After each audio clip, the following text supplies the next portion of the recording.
So as you can see out in front of us right now, I have an Alienware M11X. Now this is going to be a short, not really review, but more of first impressions. We haven't actually had the machine that long. It's still under a week right now, but you know, still I've had a decent amount of time with the machine. I think I can give some good, thoughts on its performance and such like that. Now I do have to apologise. There was an unboxing video of this, but my camera decided to shit itself and fuck up. So, that had to be scrapped. And if anyone has noticed, our surroundings now are somewhat strange. We're actually in my living room because it's too bright in my room, and you'll see why that matters in just a second. Now, as you can see, the laptop itself is the black one. It's quite small. This is not a particularly large table. Here's my hand, for example. As you can see, it's very shiny. This does mean it is quite susceptible to fingerprints. That won't really matter though if you're transporting the machine inside, any sort of laptop bag, because generally that'll rub off during, just walking around really. So you're pretty much fine there. Now opening the machine up, we can see what I was talking about with the light being a problem. Okay. There's me. That screen is very, very reflective. Now that's the reason why we had to move out here, because in my room where I was doing this, it was just white. Because that's all you could see. It was just reflecting the walls like there's no tomorrow. Now as you can see, it has a default Alienware sort of Windows login sort of thing going on with it. I actually don't know how they did that. I'm sure you can change it in Windows somewhere, and it's probably not that difficult. But it is a very nice effect. It'd be cool to put something else there for other machines or something like that, but I do like the touch that goes with it. So we can see my desktop now. I've obviously changed this up a little bit and stuff. As you can see here, we've got one of the coloured sections. It's going red currently. You can change that to any number of colours, ranging from blue, green, pink, whatever colours you can think of really that has a very white, black, black is off essentially. It has different sections, so obviously the keyboard lights up. These front grills here light up as well.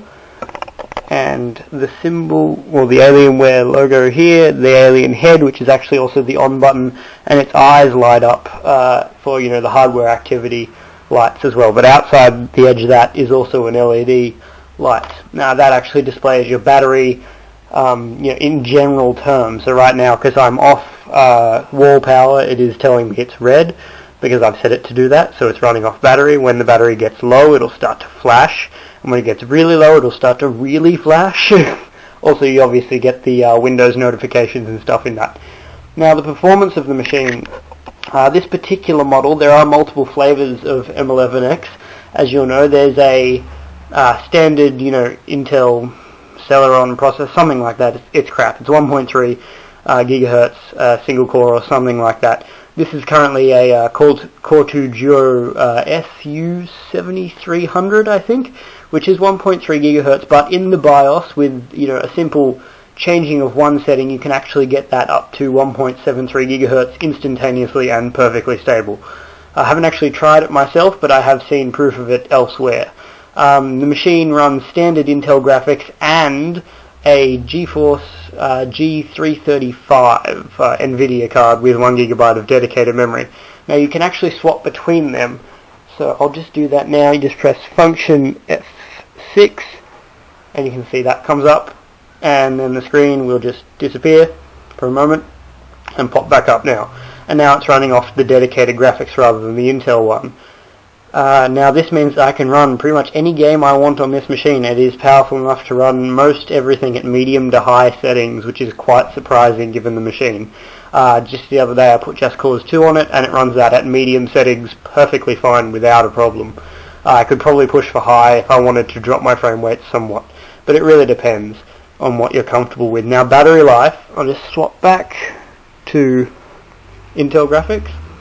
As you can see, the screen changing is somewhat disappointing, but it only takes 2 seconds, and it's no one's issue really. If you don't have 2 seconds to wait, then you've got something wrong with you. The only thing I can say that isn't too good about that is it seems to require some programs need to be shut down before it can actually do it. Prime example is Steam. For some reason, if I try to change the graphics over to dedicated while Steam is running, it actually won't let me do it until I shut down Steam. I don't know why that is. I think Steam uses active monitoring of the system settings to gauge your performance in games, so obviously changing that mid-run would cause issues. I'm not entirely sure if it's 100% necessary for it to stop it, but it is annoying sometimes. Now, as I was saying before, battery life. Running off default Intel graphics, the machine will actually last up to 8 hours just doing, standard internet browsing, Word documents, and, just regular work, I guess you would say. Like if, for example, I'm be taking this to uni and to class, it'll last me a whole day without any problems if I need it to. Running off dedicated graphics, however, you cut that time in half. And then obviously if you're really pushing it, playing games, you'll get about 3 hours out of it before it shits itself, which is very, very good performance for a machine, this small essentially, and with this sort of performance. I forgot to say before, it has 4GB of DDR3. One of the flavors you can get this in is a 8GB version, which is more expensive obviously. It also has a 500GB hard drive which can be replaced with a 256GB SSD should you so wish. At this point in time, that's still very expensive for an option. Now, the machine, as you can see with the screen here, it is an 11-inch screen, but it's actually surrounded by this shiny, glossy black finish, which means that the screen is quite small, but the machine actually retains a larger footprint. This ultimately gives you more area around here for, resting your hand or whatever you need to do there, and also for the speakers, I guess, which are under here, near these front light ports. Now, the touchpad is something of, that matters a lot with laptops. Now, ultimately, if you're going to be doing any sort of gaming on this thing, which is what it is designed to do, you'll probably want to invest in a good mouse. I bought myself one. It's an okay thing, it does the job, so that's not fine. But just for regular use, the touchpad is perfectly fine. You can change it to any sort of sensitivity you want. The buttons are very interesting. They don't actually click, they're more just like spongy buttons, which is actually quite nice to use. Now, I was a little disappointed at first when I used this, but then, I discovered that I could actually change the settings, so it didn't have the scroll on the sidebar initially, but I found out that I could make it do that, so it does that now. Really, all I can say about this laptop is, for the price, which just FYI is around about 1,600 Australian, depending on if you buy it directly from the Dell manufacturer or if you find it in a store. I personally got this one in a store for cheaper. But for $1,600 Australian, I believe it's about $1,200 in the US. This is a excellent machine for what it does. Now, other laptops in the same size area, no one comes near the performance available in the M11X, but for the same size area you take off about maybe $200 and you'll get a similar machine from Asus or HP or something. When I was in the stores checking out the machines, those were okay options, but they seemed very not very durable.